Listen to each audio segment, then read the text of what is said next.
Onkoloolessa 29 bara 2024 kabajamoo daawwattoota MN Ododoson hanga footoo isinitti himam. Dammaqinsi siyaasaa uummata Oromoo akka hin uumamneef sirnoonni uummata Oromoo cunqursaa turan dhiibbaa uumaniin uummanni Oromoo miidiyaa malee waggoota hedduuf qabsoo adeemsaa turos qabsaa'onni hayyoonnii fi beektonni barbaachisummaa miidiyaa hubatan miidiyaa hundeessuun uummata Oromoo cunqursaa abbootii irree jala jiroom dammaqsaniitii jiroom.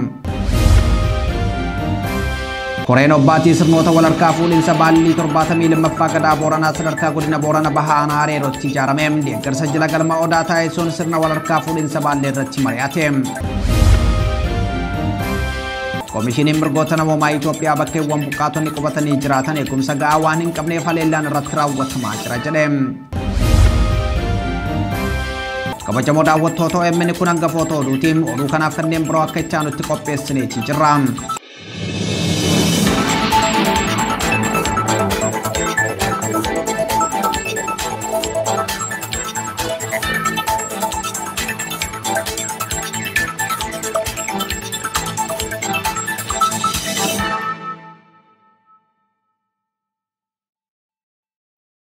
Onkoloolessa 29 bara 2024 akkam jirtu hordoftoota Oromiyaa Miidiyaa Neetwoork oduu galgala kanaaf qabannee isinitti himna. Dammaqinsi siyaasaa uummata Oromoo akka hin uumamneef sirnoonni uummata Oromoo cunqursaa turan dhiibbaa uumaniin uummanni Oromoo miidiyaa malee waggoota hedduuf qabsoo adeemsaa turus qabsaa'onni hayyoonniif beektonni barbaachisummaa miidiyaa hubatan miidiyaa hundeessuun uummata Oromoo cunqursaa abbootii irree jala jiru dammaqsanii jiru jedhame. Siraa sabaaf dhimma kanarratti waan qopheesse qaba. Bara 1935 yeroo Xaaliyaaniin Itoophiyaa weerartee afaan Oromoo raadiyoodhaan akka darbu jalqabetu himama. Tamsaasni raadiyoo afaan Oromoo Xaaliyaaniin Jimmatti baname gootummaa Itoophiyaa keessatti dhagahamuu baatos gootummaa lixa Oromiyaa keessatti dhagahamaa turuu isaa seenaan ragaa baha. Raadiyoo Jimmaa booda namoonni akka Dr. Muhammad Rashaad Abdullee fa'aa biyya Misraa irraa tamsaasa raadiyoo sagantaa afaan Oromoo dabarsuuf yaalaa turanis dhiibbaa mootummaa Haayila Sillaaseetiin milkaa'uu hin dandeenye. Bilisummaa Somaaliyaa ganna lama booda bara 1962 tamsaasni raadiyoo sagantaa afaan Oromoo Somaaliyaa magaalaa Moqaadishoo irraa jalqabe. Tamsaasni raadiyoo sagantaa afaan Oromoo Moqaadishoo irraa darbu kun daqiiqaa 5 darbaa kan ture yoo ta'u uummata Oromoo waanjoo gabrummaa sirna moototaa jala jiran dammaqsuu keessatti shoora olaanaa sagantaa taphateedha. Keessumaa gaafiin abbaa biyyummaa hacuuccaan aadaa afaanii fi eenyummaa uummata Oromoo irra gahuun raadiyoo Moqaadishootiin darbaasii ture. Yeroon tamsaasa kanaaf kenname daqiiqaa 5 ta'uu wajjin walqabatee odeeffannoo gahaa laatuun waan hin danda'amneef uummata Oromoo dammaqsuun walleewwan warraaqsaa tamsaasaatii ture. Mootummaan Haayila Sillaasee dammaqiinsa uummataa hordofuun sagantaa raadiyoo afaan Oromoo Moqaadishoo irraa darbu dhaamsuuf Ayyuub Abubakar ajjeese. Haqa dubbachuu isaanii qofaaf gaazexeessitoonni cunqursitootaan ajjeefaman kanneen akka Shawaalol Mangistoom, Ayyuub Abubakarii fi Awwadaa Yeroobaa fa'aa kaasuun ni danda'ama. Mootiin Haayila Sillaasee onkoloolessa 21 bara 1965 uummata Oromoo dammaqaa jiru gowwoomsuuf magaalaa Harareetti raadiyoo afaan Oromoo yoo banu kaayyoon raadiyoo Harar banameef afaan Oromootiin mooticha dhaadheessuuf ture. Haa ta'u malee gaazexeessitoonni akka Kumaayee De'eem, Huseen Adamii fi Tamasgeen Gammadaa fa'aa moggaasa maqaa raadiyoo kanaam af qophii afaan Oromoo jechuun moggaasuun harka lafa jalaatiin dammaqiinsa uummata Oromoo irratti hojjetaa turani. Qabsoon hidhannoo uummata Oromoo finiinaa dhufu hordofeen bara 1988 raadiyoon sagalee bilisummaa Oromoo hundeeffame. Kufaatii mootichaa booda immoo afaan Oromoo sa'aatii tokko Finfinnee irraa darbuu jalqabe. Gama maxxansaatiin immoo gaazexaan jalqaba afaan Oromootiin maxxane gaazexaa Bariisaati. Kufaatii mootummaa Dargii booda sagantaan TV biyya keessatti banamuun hojjetaa yoo turu bara 1996 raadiyoo sagalee Ameerikaa daqiiqaa 15 afaan Oromootiin dabarsuu eegale. Miidiyaalee Oromoon seenaa isaa keessatti horate keessaa OMN qabsoo diddaa gabrummaa siyaasaaf diinagdee adda dimokiraasaa warraaqsa uummatootaa Itoophiyaa irratti bara 1992 irraa jalqabee adeemsifamaa ture waggoota 27 booda fiixa baasuu keessatti shoora olaanaa taphateetii jira. Bitootessa tokko bara 2014 akka lakkoofsa Awurooppaatti kan hundaa'e OMN qabsoo uummata Oromoo waggoota 12 oliif ukkaamamtee turte sochoosuun akkasumas dammaqiinsa siyaasaa fi eenyummaa uummata Oromoo uumuu fi uummata Oromoo humneessuun qabsoo firiirsuu caalaa jijjiirama siyaasaa fi diinagdee Itoophiyaa keessatti fiduu danda'eetii jira. OMN biyyatti galee waggaa lamaaf erga hojjetee waxabajjii bara 2020 ajjeefamuu mallattoo qabsoo uummata Oromoo Haacaaluu Hundeessaa hordofee qabeenya isaa dhaabbataa fi socho'aa saamamuun biyyaa baafamuus kaayyoo hundeeffame irratti jechuun sagalee uummata sagalee hin qabne ta'ee itti hufeetii jira. waggaa tokko as rakkoo faayinaansii keessa kan seen Oromiyaa Miidiyaa Neetworkii itti fufuu akkuma waggoota kurnan darbanii deeggarsa uummata isaa kan barbaadu ta'uun bulchiinsi OMN ibseetii jira. OMN qabeenya waloo uummanni Oromoo walitti qabu waan ta'eef uummanni Oromoo biyya keessaa fi biyya alaa gamtaan kunuunsuu fi deeggarsa dinagdee fi beekumsaa taasisuu akka qabu bulchiinsi OMN waamicha taasiseetii jira. Miidiyaan mootummaa afraffaa biyya takkaa ta'uu kan eeran hayyoonni sabni miidiyaa hin qabne sagalee hin qabu jedhu. Kanaaf uummanni Oromoo miidiyaalee qabu qabeenyaa fi beekumsa isaatiin tikfachuu qabu jechuun dhaamu. Koree Dobbaatii sirnoota wal harkaa fuudhinsa baallii 72ffaa Gadaa Booranaa sadarkaa godina Booranaa Bahaa Aanaa Areerootti ijaarame deeggarsa jila galma Odaa taasisuun sirna wal harkaa fuudhinsa baallii irratti mari'atan. Bakka qondaalonni mootummaa sadarkaa godina argamanitti jila galma Odaatii gumaachuun karoora jiloota baallii irratti abbootii gadaa waliin kaleessa marii gaggeessanii jiru. Abbaan gadaa 71ffaa Kuraa Jaarsoo koree Dobbaatii jiloota baalliitti dhaabbatanii gumaatan dhufan galateeffachuun jiloota aadaa galma Odaa gaggeessaa jiranii fi qophii jila guddoo wal harkaa fuudhinsa baallii irratti waliin mari'atanii jiru. Marii kanaan baallii ji'a guraandhala dhufu keessa gaggeeffamu irratti hawaasni biyya keessaa fi alaa dhaabbileen aadaa biyya keessaa fi idil addunyaa hirmaachuun abbootii jilaatiin tumsan waamicha taasisanii jiru. Gabaasni kan kominikeeshinii Aanaa Areerooti. Godina Wallagga Bahaa Aanaa Limmuu Gandaa Lalii Guddinaa jedhamutti kaleessa halkan haleellaa humnoonni finxaaleeyyii faannoo Amaaraa uummata nagaa irratti raawwatanii namoonni 3 yoo ajjeefaman 5 kan ta'an madaa'uu jiraattonni OMN itti himan. Guyyaa kaleessaa onkoloolessa 28 bara 2024 halkan naannoo sa'aatii 4-5 gidduutti namoota nagaa irratti dhukaasaa bananiin maatii tokko keessaa namoonni 3 ajjeefamaniiru jedhame. Jiraata Moosisaa Xuruu Moosisaa fi Abbabuu Dhufeeraa warra haleellaa kanaan ajjeefame ta'uu himan. Maatii makana keessaa obbo Moosisaa fi haati warraa isaanii rasaasaan rukkutamanii mana yaalaa seenuu dhageenye. Humnoonni kun meeshaan waraanaa maaliif nurraa hiikamaa sababa jedhuun dallananii haleellaa kana raawwatan jedhu maddeen OMN. Komishiniin mirga namoomaa Itoophiyaa bakkeewwan buqqaatonni qubatanii jiraatan eegumsa ga'aa waan hin qabneef haleellaan irratti raawwatamaa jira jedhe. Wiixata kaleessaa onkoloolessa 28 bara 2024 haala qabinsa mirga namoomaa namoota biyya keessaa buqqa'an ilaalchisee gabaasa waggaa bara 2017 akka lakkoofsa Itoophiyaa baaseen ibsee jira. Guutuu gabaasa kana akka taanutti isinitti himna. Gabaasa isaa keessatti haala qabinsa mirga namoomaa naannolee 8 ilaalchisee hordoffiif qorannoo geggeessuu isaa eere. Haleellaan eenyummaa isaanii irratti hundaa'e gareewwan hidhattootaan kutaalee biyyattii adda addaa keessatti yeroo yeroon raawwatamaa jiruun lammiileen qe'ee isaanii irraa buqqa'aa akka jiran ibsee jira. Akka gabaasa komishinichaatti buqqaatonni kunneen sababa balaa uumamaa fi pirojektoota misoomaatiinis qe'ee isaanii irraa buqqa'aniiru jedhe.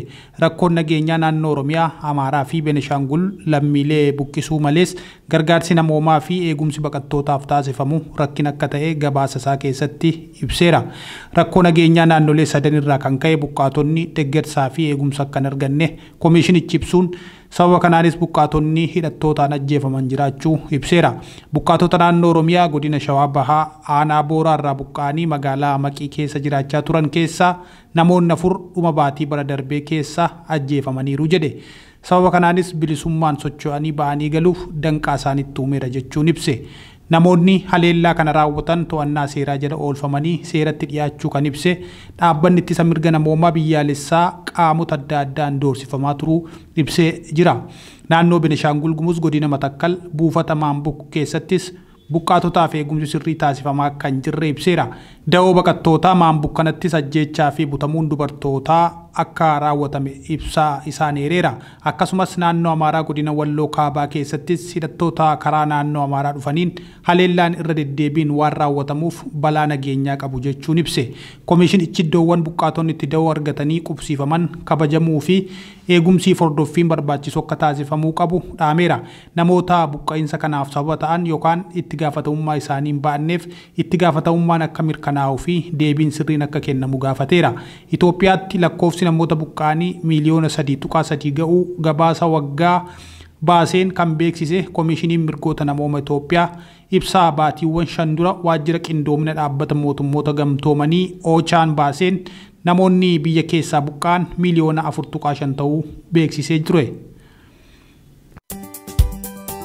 Bakka jirtan marattuu nagaan kabajaa fi jaalalaa isiniif qabnu sinaa ga'u daawwattoota keenya kabajamoo filannoowwan OMN itti tumsitan garaagaraa isiniif mijeessinee jirra. Kanneen keessaa tokko miseensa OMN ta'uun OMN'if karaa fuullaadhaan ka itti tumsitan filannoo miseensummaa ka YouTube keenya irratti argamudha. Fuula YouTube bana OMN jedha kataba. Loogoon OMN bakka jiru cuqaasaatii profaayilii YouTube OMN argattu. Miseensa OMN ta'uuf filannoo subscribe OMN jettu cinaa join mallattoo jettu cuqaasaa.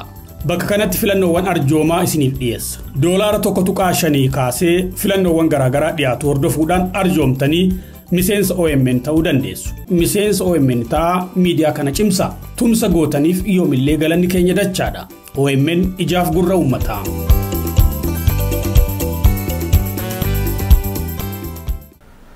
Manni marii bakka bu'oota uummataa walga'ii idilee lammaffaa bara hojii arfaffaa waggaa 6ffaa har'a gaggeessee muudamoota ministeerota 5 raggaasise.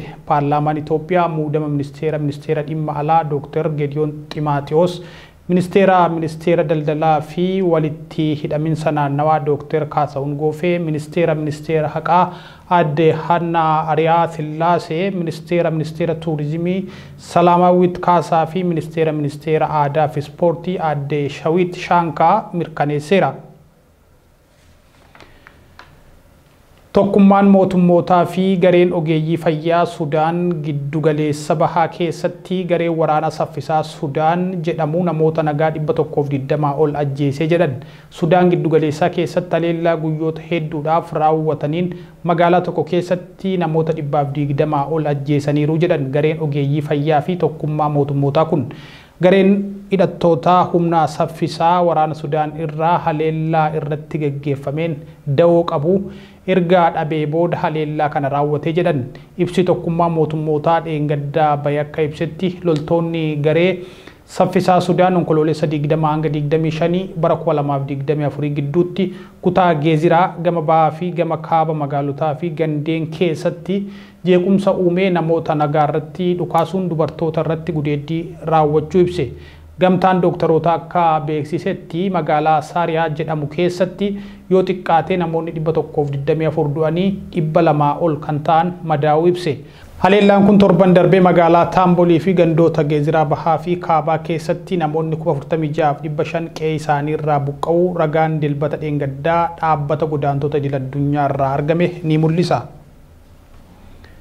Paarlaamaan Israa'el seera UN'tti ejensiin baqattootaa Filisxeem Israa'elii fi West Bank keessatti akka hojjenne ugguruu baase. Seerri paarlaamaa Israa'el sagalee irratti kenne kun hojii deeggarsa namoomaa ejensiin baqattootaa Filisxeem baha Yerusaalem, West Bankii fi bakkeewwan biraatti taasisu ji'a 3 gidduutti akka dhaabu kan dirqisiisudha.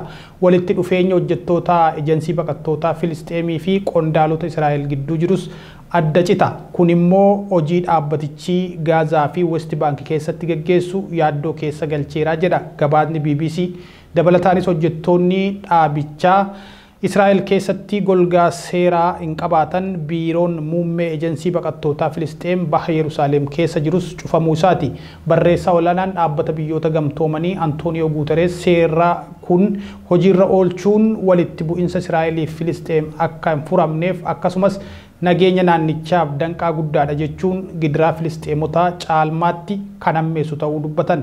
Biyyoonni akka US, UK fi Jarman faas tarkaanfii Israa'el kanaan yaadda'uu isaanii ibsanii jiru. Ministeerri muummee Israa'el Beniyaamin Netanyaahuu ammoo hojjettoonni UN'tti ejensii baqattootaa Filisxeem Israa'el irratti hojii shororkeessummaa hojjetame irratti hirmaatan itti gaafatamuu qabu jechuun hojiin namoomaa Gaazaatti akka itti fufuu qabu ibsan. Komishinarri waliigalaa Filisxeem kan ta'an Filiippe Laazaariinii tarkaanfii Israa'el balaaleffachuun barattoota dhiiraa fi dubaraa 650,000 barumsaan ala gochuun dhaloota guutuu balaa irra buusaa jedhan BBC wabeeffanneeti.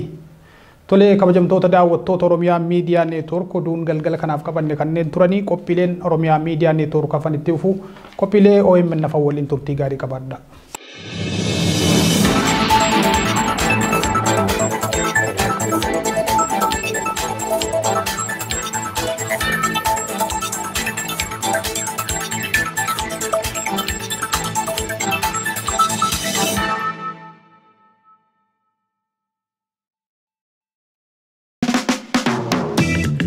Yooyyaa daawwattoota keenya. Irreen Oromiyaa Miidiyaa Neetwork isin ta'uu keessan yoomillee qalbiidhaa isin baduun qabu. Ammallee miidiyaa keessan kana itti ufsiisuuf wabiin isinuma ta'uu ni hubattu jennee amanna. OMN maallaqaan tumsuuf filannoo harka keessan jiru keessaa tokko isin yaadachiisuu feena. Karaa PayPal OMN maallaqaan tumsuun filannoo keessan isa salphaadha. Kutaa addunyaa kamiyyuu kan jiraattan kana gochuu dandeessu. Yeroo daqiiqaa lama hin caalle keessatti karaa PayPal OMN'if maallaqa erguu dandeessu. Adeemsan isinitti himu kana hordofaa. Jalqaba Facebookii OMN dhaqaatii hidha yookiin liinkii PayPal jettu tuqaasa. Donate Oromiyaa Miidiyaa Neetwork kan jedhu gaditti hamma maallaqa arjoomuu feetanii galcha. Ittaan saatii make this on monthly basis sanduqa jedhu tuqaasa. Amma immoo emailii fi paaswordii akkaawuntii PayPal keessanii bakka isin gaafatutti waan isin gaafatu guutaatii gumaacha. Yoo PayPal akkaawuntii qabaachuu baattan immoo amma kana uummachuu dandeessu. Tarkaanfii hanga maallaqa gumaachuu feetanii isin gaafatu sanarra yoo geessan donate with credit card bakka jettu tuqaasa.